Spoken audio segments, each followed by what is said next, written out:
Hello friends, I'm Beatriz, your host here on Beatriz Book Nook, and today I'm bringing you my self-destruct TBR. This means if in 1 year I haven't read any of these books or genre, I'm going to be unhauling some of the books. Most likely going to be selling them on Vinted or giving them to my local library, which they really appreciate the books. But you want to see the fun stuff, you want to see the books that I'm talking about. Just a disclaimer, once again, I'm so sorry for the glare in my glasses. I am using lights instead of natural lighting, so let's work with what we have. So the first one that I'm going to be talking about, you probably all know what I'm going to be talking about. It's not a book in particular, but it is a genre. So if by this time next year I haven't read any of my romance books that I have unread, and they are not a lot, but if I have not read them yet, I am going to be unhauling the ones that I know that I will not be coming back to. Especially, and this is mainly for Elsie Silver. She is an author that now, after watching a video from Leandra, which if you'd like, I'm going to be linking it down below, I am a little bit torn onto if I want to keep going with her or if I decide to stop reading her books and her writing. But I have almost all of her books because I was obsessed with her in the past, and I have not picked one since maybe June, maybe before that. And if I buy this time next year, if I haven't picked one yet, I am thinking of unhauling them. The same goes for Emily Henry, although I do tend to like Emily Henry books, and this is just an example. I haven't read it. Excited, but I haven't read it. So romance is a genre that if by next year this time I haven't yet picked it again, I am definitely going to be doing some unhauling on my shelf because there's no need for me to keep books that I don't think I'm going to be reading again. Let's go into the next book, which is going to be Phantom Folk by Eliza Chen. This is not a book that I really want to self-destruct, but this is going to be in here because I have tried to pick it up at least 4 or 5 times and I haven't been able to keep with it. So this is going to be here just so I can force myself to read this book and finally giving it a chance, because I have heard some mixed feelings about it. I have friends that have DNF'd it, I have friends that loved it, and a concept that this book brings that I really enjoy, it's the under the sea concept. If you know, I do love myself some ocean, so I am excited to pick this one up because I don't know what to expect. I really want to like it, but also at this point I have been putting it off for so long that I'm quite a little bit afraid that I'm not going to be liking it. And this book is one of the books that holds a very special place in my heart because I purchased it when Laura was here with me in Portugal. So definitely I want to honor that moment and reading this book just so I can see if I do enjoy it or not. The next book is a controversial one for me. I don't want to get it out of my shelves because it was a present, but if there is a need for me to get this one out of my shelves, I think this is the best time, and that is going to be Mermaid Moon by Susan Kokol. This was a gift from my best friend a few years ago. I have started reading it. I even have it bookmarked in here. Why am I putting it in here if I have DNF'd it already? Because I want to finish the book, at least to give it a decent try.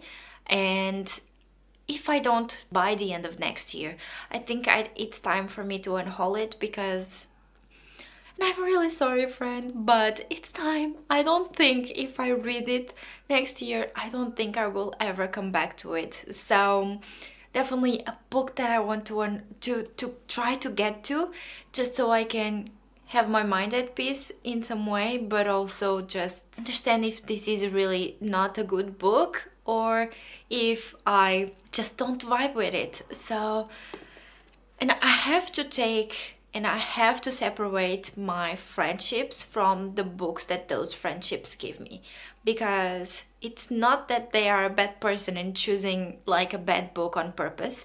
It's just maybe I don't align with this book intended public. So let's see, this is the second one, third one without counting the genre that is romance. The next one is going to be a hard one for me. I have also started it once. I think I read 2 pages of it, maybe not so much, but this is a book that by concept I should love, and due to the fact that it is dark academia and it has all of the points that I normally like in books, so dark academia, college setting, and so on so on. Honestly, I don't remember much about it, but the book is Ninth House by Leigh Bardugo. Everyone loves Leigh Bardugo, especially the dark academia fans, and I am one of those dark academia fans, but I was not able to pick it up. And honestly, it was for the pettiest reason, which was the letter on the book was so small that I was forcing my eyesight, which I did not want. So what I'm going to be doing, I am going to be trying to read it.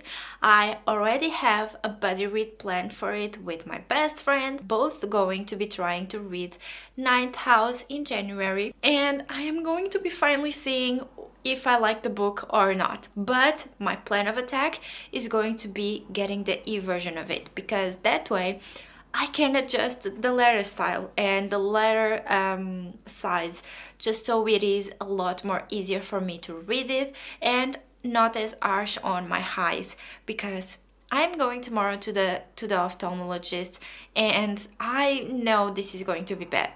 I have been like having to do this type of face just so I can see. Sometimes I'm having a hard time seeing stuff. Things are getting too much blurry for my liking, and I think it's time for me to check up onto my vision, and most likely it would be a lot worse. I just hope that they don't say to me like you should not read as many books, because I had an ophthalmologist saying that to me once, and I only read like 14 books in a year, and now I have read like 60 plus. So I don't know what it's going to be saying, but Ninth House is going to be a book that if I don't read it, it's definitely going to go. And I know someone else will love this book, and I know I'll be able to find it a home and a better place for it to live. The next one is also a very controversial one for me. It was also a gift, but I did purchase the 2 first books in this series myself. But this one, I am putting it here because the second book on this series was a lot of a filler book to me. I did not enjoy it a lot. I had a hard time going through it, but I do really think that this is an interesting series, and that book is Girls Are Faith and Fury by Natasha Nagan. This book is in a lot of videos that I do similar to this one. I am always trying to read it because I really do have to. It's the last book in a series, so it's time. We are at the end of the year. If I don't read it, I think I will just DNF the whole series and just try to find a better place for it, which it would be a lot more fruitful for these books. But I hope I can get to it. I have to, because it was a fun one. It's interesting, but the second book was just very much, did not leave a good feeling inside of me, so that is why the last one is here, because I just need to read it, and that is the whole point of this video. Books, I need to read it, and if I don't, I will unhauling them. The next one is one because I know this is a King Midas retelling. You might already know which book it is. I love King Midas. I love his character. When I think of King Midas, I think of Fortnite and the Midas like figure that they had a few years ago, and I just really love the idea of someone being able to touch things and turn them into gold, which is a curse in this retelling. And that book is Guild by Raven Kennedy. I have a hard time knowing if I will enjoy or not this book. I have heard that this is a quite hard book, and the author does not take measures into really be explicit sometimes. So I'm torn because I have a hard time with very explicit and dark scenes, but at the same time I really want a King Midas retelling. But if I think a little bit about it, the King Midas retelling is quite a dark retelling and a dark story, so it makes a lot of sense for this series to be quite dark. But at the same time I'm quite afraid because I purchased it when I was really enjoying my romance, I was really enjoying my smut and spicy scenes, but currently I am not that. I am much more in getting a little knife and stab you in the guts kind of feeling right now, you know. So another type of smut and spicy, different, very much different, and I am quite a little bit afraid that I will not enjoy this as much as I would. And actually this book is what inspired this video. I was not thinking of doing it, but right now I do think I will, and I think this will be a very much fun and interesting challenge to do. Maybe I'll do an update in the mid of the year just so we can see how I'm doing with all of these books. And yeah, this is another one. I want to get to it, but I'm afraid, and if I don't by the end of next year, I'm going to be unhauling it and find a better home for it. This one breaks my heart to be in here. It's not one that I want to be in here because I have a very special edition to it. I have a very special memory for it, and this is Six of Crows by Leigh Bardugo. We are starting to see something in here. I don't remember the exact word, but Leigh Bardugo, she's in 2 books in here, and Six of Crows is going to be the second one. I love this version. I love the collector's edition version that I've got. I don't know, I just love this so much. And I have read 4 chapters, no, 3 full chapters. I was on the 4th.